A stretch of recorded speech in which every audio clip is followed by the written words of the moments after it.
Michael Hyatt actually just wrote a book about, he's the guy who I think he built Hilton. No, he built Amazon. I don't know. Not Amazon.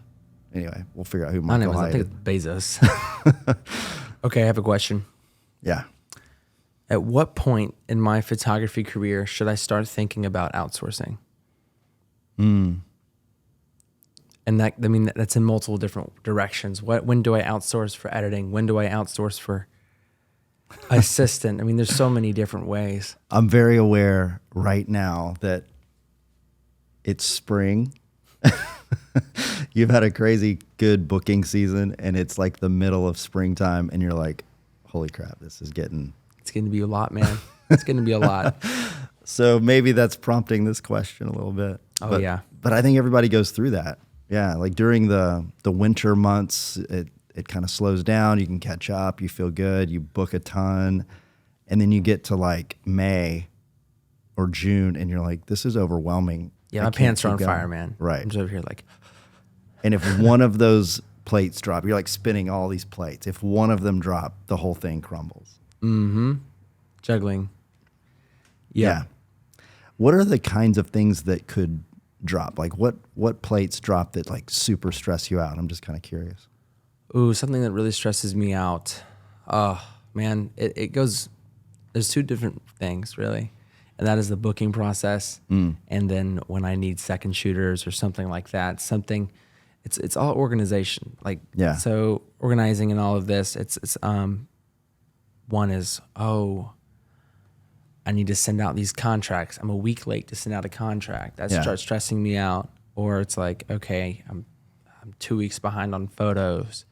Or it's, I completely forgot to reach out for a second shooter on this day. Yeah.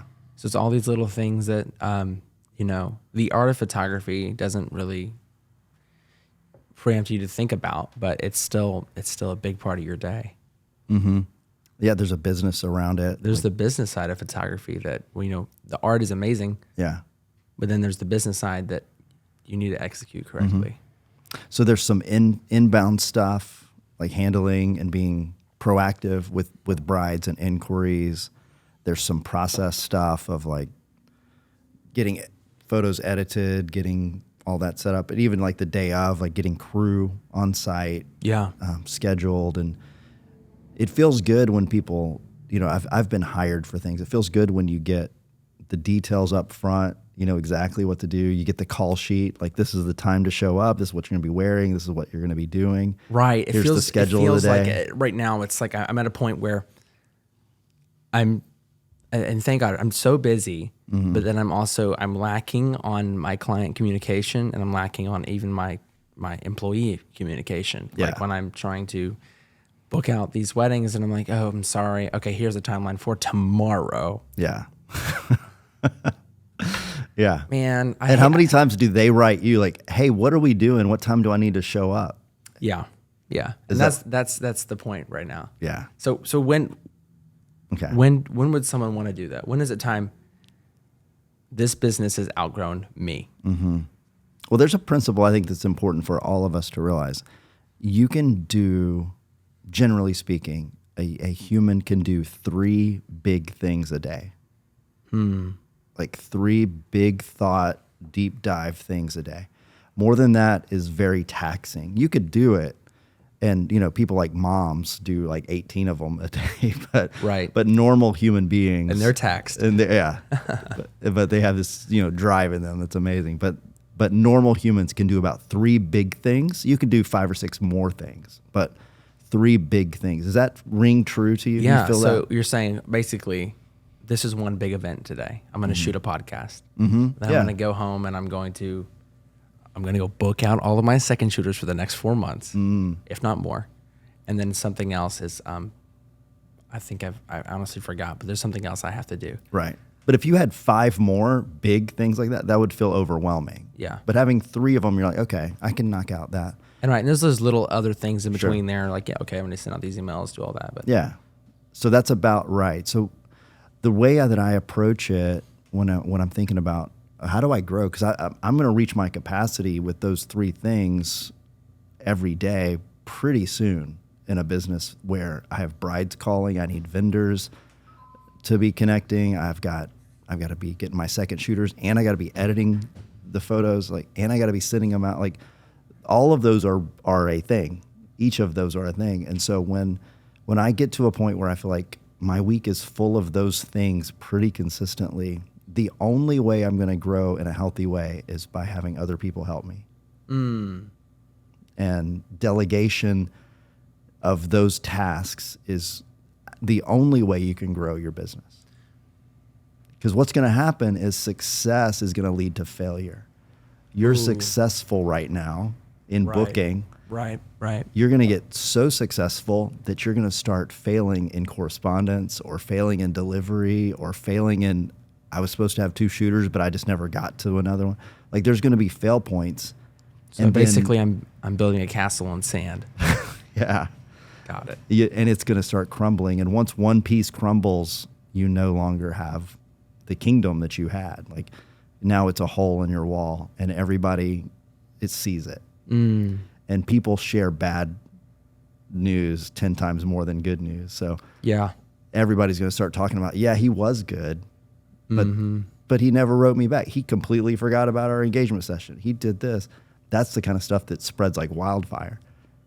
So success is going to lead to ultimate failure. You're just going to be a bigger failure than if you just kind of stumbled. Oh, that's terrifying. It is. It's very true. And I think that's true for a lot of businesses. Yeah. So how do we grow successfully? Right. And I think that's, like you're saying, taking the right steps at the right time. Yeah. And knowing, okay, you know what, I'm going to knock off $25,000 of my business income in return for a more successful business in 2 years or in 1 year or in 6 months. I don't know how fast it would take. Yeah. You know, but it's like, okay, I have got to spend this money so that when that day comes, I'm on a strong foundation and I have things laid out correctly. Yeah. Okay. So ultimately, you could go to like $40,000 or $50,000 expenditure and hire a really good second staff member like that. But I think that's far down the road. Okay. There's some baby steps to that. What are those baby steps? First, easy answer is get a virtual assistant. And a lot of people have talked about that. Michael Hyatt actually just wrote a book about, he's the guy who, like, I think he built Hilton. No, he built Amazon. I don't know. Not Amazon. Anyway, we'll figure out who Michael Hyatt is. I think it's Bezos. Yeah, we care. But Michael Hyatt is a big deal. I feel like he was in publishing, but also feel like he was hotels. Sounds like Hyatt, like the hotel. Dang, maybe you're right.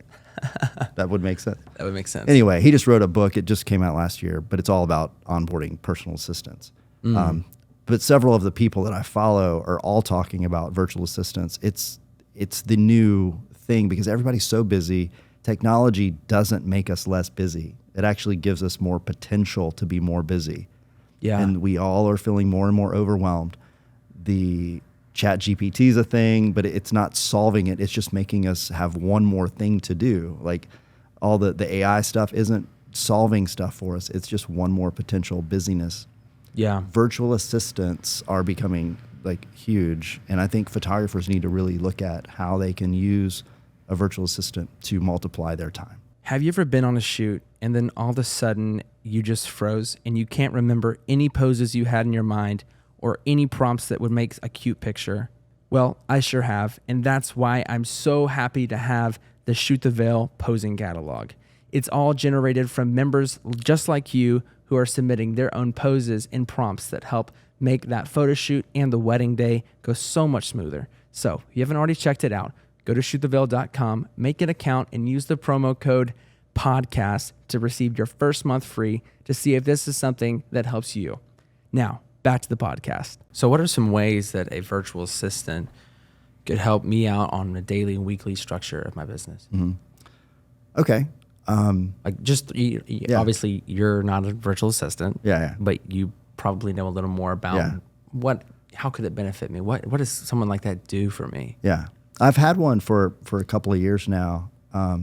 The first thing, for example, that you could do is give her I say her, typically there's a lot of ladies who do it, but there's a lot of guys doing it. Yeah. That's actually kind of cool. Like, But anyway, we'll just use her. But so I give, because my girl's named Denise. Mm-hmm. So I give Denise my schedule. That's the Okay. first easy thing to do.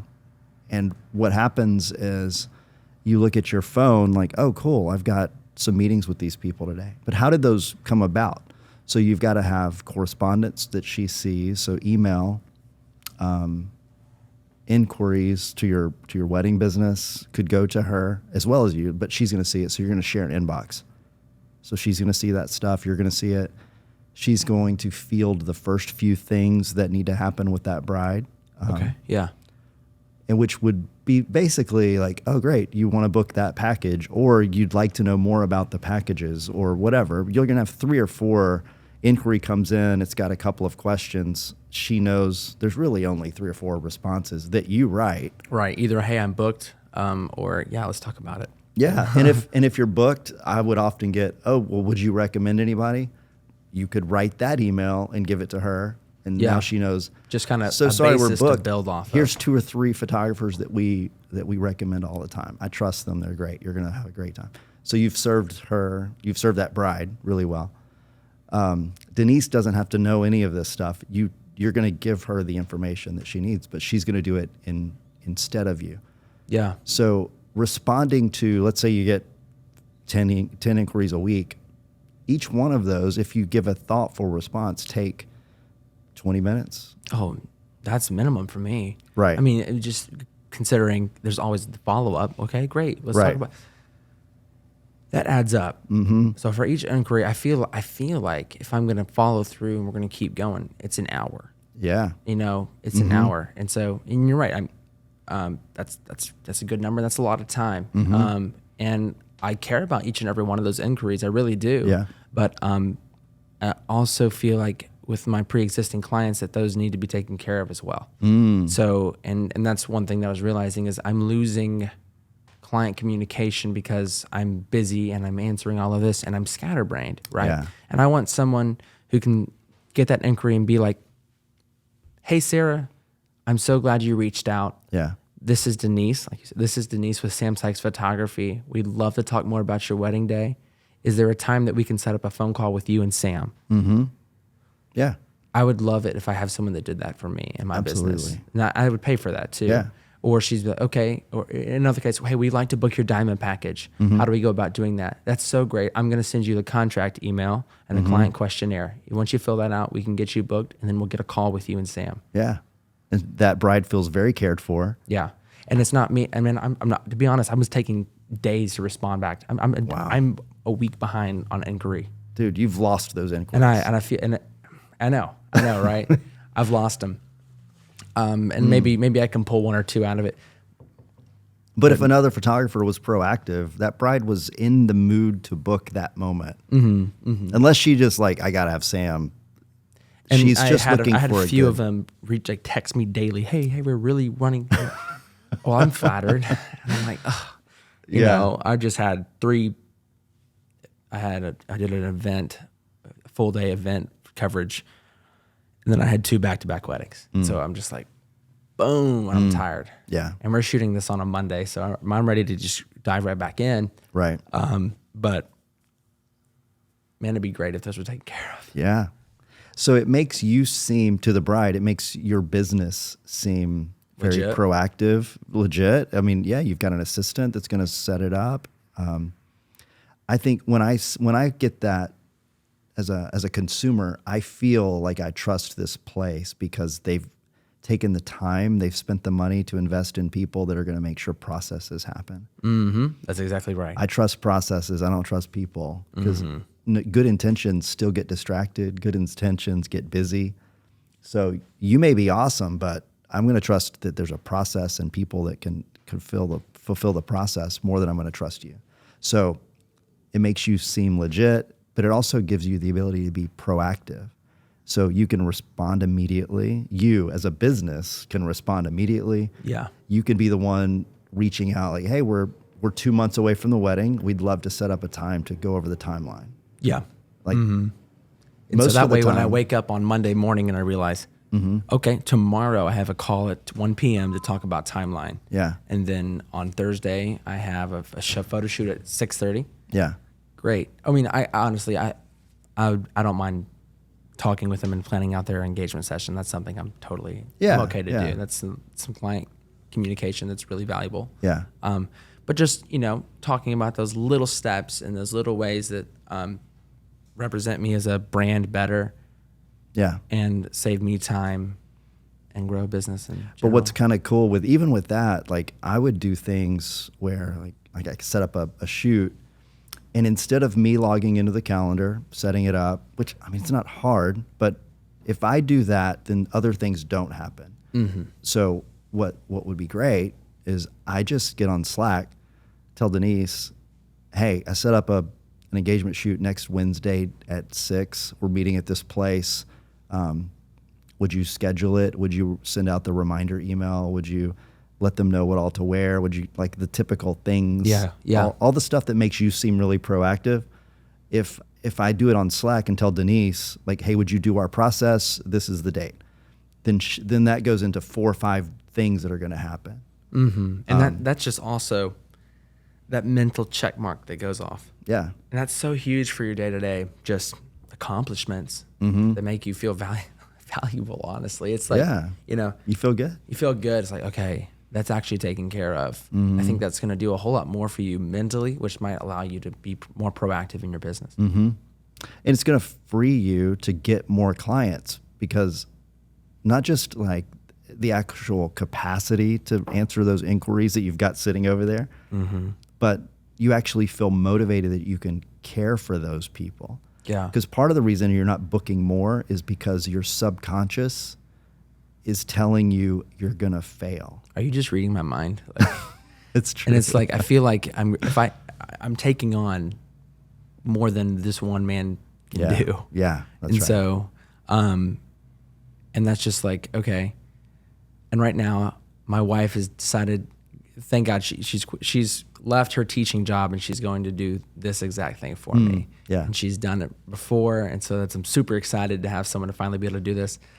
So these are feelings that I had that are finally getting taken care of. Yeah. So revisiting them is where I'm getting this all from. Yeah. But it's also like, I can start taking on these clients, but then I feel like I'm leaving these other over here. So it's like this weird mixed emotion thing. And I think, dealing with that appropriately is essential to your business. Yeah. And when you free that subconscious sort of weight, it's like an anchor. Like, you're going to fail if you book more people. You know that, right? Like your inner brain, the limbic system is telling you stress is rising. This is getting scary. You're going to start doing things that you don't even really intend to with your frontal part of your brain, like your thinking part of your brain. You don't intend to screw something up. You don't intend to not respond. Right. But it's just not going to happen because the deeper part of your brain's making you not respond. But when you know you can have a system that you trust, and that's the big deal. So me taking care of that engagement session, I could do it, but if I send it to Slack to Denise to handle, my subconscious relaxes. Like, okay, that's all going to get taken care of. Yeah. She's way better at details than I am. Yeah. These people, the people that sign up for I want to be a virtual assistant, they're exceptionally good. They're well trained. They're super smart. They're very winsome. There's lots of companies that have them, and they're all over the world. Right. So you're saying basically we can go to a site that can sign me up with someone. But what if I wanted to go into a coffee shop and there's a barista there that really sticks out and they know how to handle it? I'm like, hey, what if we did this? I know you have a story. You have some stories like that. Maybe we could dive into that later, but really quick. So having local people, it costs more, but there is a way that you can go that route, and there are advantages to that. But I think that baby step number 1 is getting really good with a virtual assistant. What's cool about what you're describing, where there's like an actual person physically in Memphis or in your town, the virtual assistant can actually assist that person as well, and so that whole system can grow. But if you added that person, it actually gives you another thing to do. Does that make sense? It gives you another management system that you have to control. Now there's company culture. Like, there's a lot to that. Okay, The so virtual maybe it's assistant not is step solving one. as much as it is fixing. Yeah, it creates some other issues. But a virtual assistant will help all of those be easier because you may not have time to control the company culture if you're doing all the things to build the company. But if you have a virtual assistant helping you with that, now you can focus on company culture in some interesting ways, and you can be good at your job over here.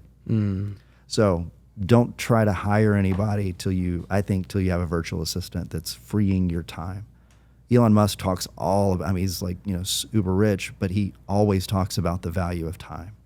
That's the only true currency. Right. Time is the only true currency. Yeah.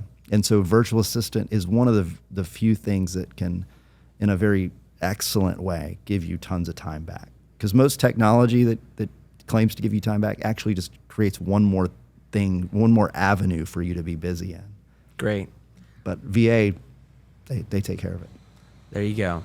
Well, that's a great first step. Yeah. Look into a virtual assistant and see how that could change your business. Start really searching your mental structure of how you do things, seeing where maybe you're falling short and where you can use some help.